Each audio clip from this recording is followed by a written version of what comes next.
How are you? It's been great, hasn't it? I've been blown away by the whole thing. In fact, I'm leaving. There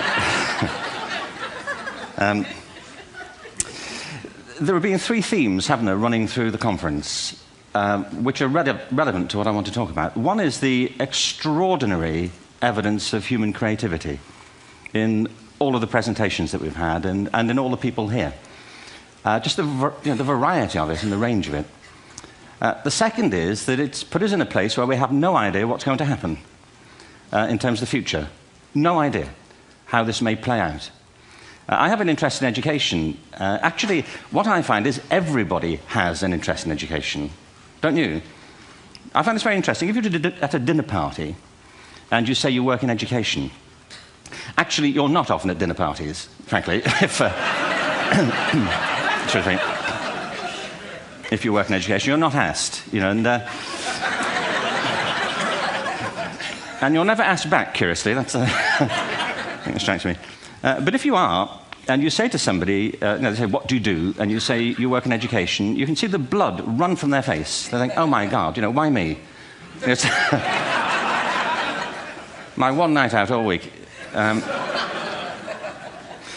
But if you ask people about their education, they pin you to the wall. Because it's one of those things that goes deep with people. Am I right? Like religion and money and other things. So I have a big interest in education, and I think we all do. We have a huge vested interest in it, partly because it's education that's meant to take us into this future that we can't grasp. If you think of it, children starting school this year will be retiring in 2065. Nobody has a clue, despite all the expertise that's been on parade for the past 4 days, what the world will look like in 5 years' time. And yet we're meant to be educating them for it. So the unpredictability, I think, is extraordinary. And the third part of this is that we've all agreed, nonetheless, on the really extraordinary capacities that children have, their capacities for innovation.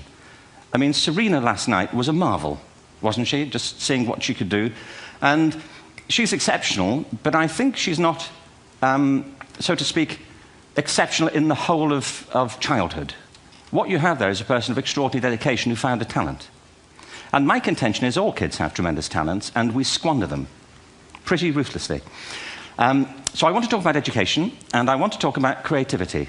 My contention is that creativity now is as important in education as literacy, and we should treat it with the same status. Thank you.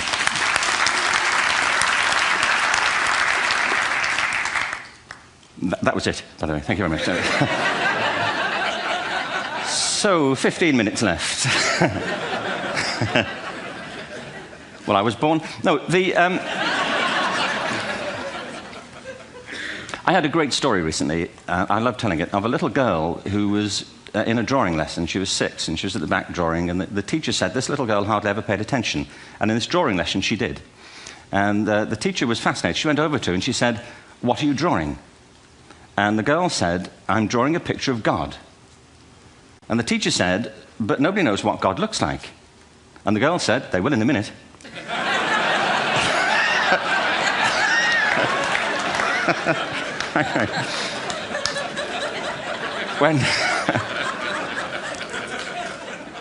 When my son was 4 in England, actually he was 4 everywhere, to be honest. I mean,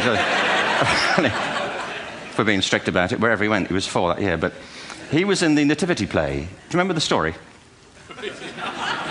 No, it was big. It was a big story. Mel Gibson did the sequel. You may have seen it. I don't know. It was Nativity 2. But James got the part of Joseph, which we were thrilled about. We consider this to be one of the lead parts. We had the place crammed full of agents in T-shirts. James Robinson is Joseph. He didn't have to speak, but do you know the bit where the 3 kings come in? They come in bearing gifts, and they bring gold, frankincense, and myrrh. This really happened. We're sitting there, and they, I think, just went out of sequence. Because we talked to the little boy afterwards and said, "Are you okay with that?" And they said, "Yeah, why was that wrong?" They just switched. I think that was it. Anyway, the 3 boys came in, little 4-year-olds with tea towels on their heads, and they put these boxes down. The first boy said, "I bring you gold." And the second boy said, "I bring you myrrh." And the third boy said, "Frank sent this."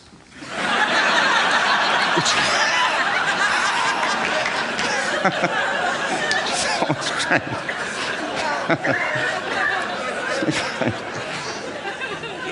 What these things have in common, you see, is that kids will take a chance. If they don't know, they'll have a go. Am I right? They're not frightened of being wrong. Now, I don't mean to say that being wrong is the same thing as being creative. What we do know is, if you're not prepared to be wrong, you'll never come up with anything original. If you're not prepared to be wrong. And by the time they get to be adults, most kids have lost that capacity. They have become frightened of being wrong. And we run our companies this, by the way. We stigmatize mistakes. And we're now running national education systems where mistakes are the worst thing you can make. And the result is that we are educating people out of their creative capacities. Picasso once said this. He said that all children are born artists. The problem is to remain an artist as we grow up. I believe this passionately, that we don't grow into creativity, we grow out of it. Or rather, we get educated out of it. So why is this? I lived in Stratford-on-Avon until about 5 years ago. In fact, we moved from Stratford to Los Angeles. So you can imagine what a seamless transition this was from LA. Actually, we lived in a place called Snitterfield, just outside Stratford, which is where Shakespeare's father was born. Are you struck by a new thought? I was. You don't think of Shakespeare having a father, do you? Do you? Because you don't think of Shakespeare being a child. Do you? Shakespeare being 7. I never thought of it. I mean, he was 7 at some point. He was in somebody's English class, wasn't he? Do you understand? Really? How annoying would that be?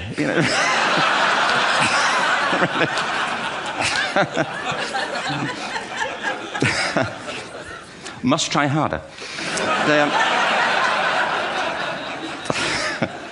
Being sent to bed by his dad to Shakespeare. Go to bed now, to William Shakespeare, and put the pencil down, and stop speaking like that. It's confusing everybody.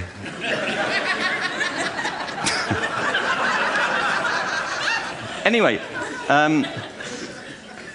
we moved from Stratford to Los Angeles, and I just want to say a word about the transition. Actually, my son didn't want to come. I've got 2 kids. He's 21 now, and my daughter's 16. He didn't want to come to Los Angeles. He loved it, but he had a girlfriend in England. This was the love of his life, Sarah. He'd known her for a month. Mind you, they'd had their 4th anniversary by then, because it's a long time when you're 16. Anyway, he was really upset on the plane. He said, "I'll never find another girl like Sarah." And we were rather pleased about that, frankly, because she was...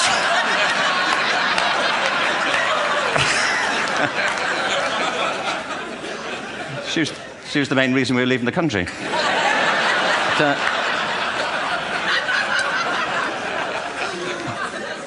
But something strikes you when you move to America and when you travel around the world. Every education system on Earth has the same hierarchy of subjects. Everyone, doesn't matter where you go. You'd think it would be otherwise, but it isn't. At the top are mathematics and languages, then the humanities, and at the bottom are the arts, everywhere on Earth. And in pretty much every system, too, there's a hierarchy within the arts. Art and music are normally given a higher status in schools than drama and dance. There isn't an education system on the planet that teaches dance every day to children the way we teach them mathematics. Why? Why not? I think this is rather important. I think maths is very important, but so is dance. Children dance all the time if they're allowed to. We all do. We all have bodies, don't we? Did I miss a meeting? I mean, I think... Truthfully, what happens is, as children grow up, we start to educate them progressively from the waist up. And then we focus on their heads, and slightly to one side. If you were to visit education as an alien and say, what's it for, public education, I think you'd have to conclude, if you look at the output, who really succeeds by this? Who does everything they should? Who gets all the brownie points? Who are the winners? I think you'd have to conclude the whole purpose of public education throughout the world is to produce university professors. Isn't it? They're the people who come out the top. And I used to be one. So there. And I like university professors, but, we shouldn't hold them up as the high watermark of all human achievement. They're just a form of life. Another form of life. But they're rather curious, and I say this out of affection for them. There's something curious about professors. In my experience, not all of them, but typically, they live in their heads. They live up there, and slightly to one side. They're disembodied, in a kind of literal way. They look upon their body as a form of transport for their heads. It's... Don't they? It's a way of getting their head to meetings.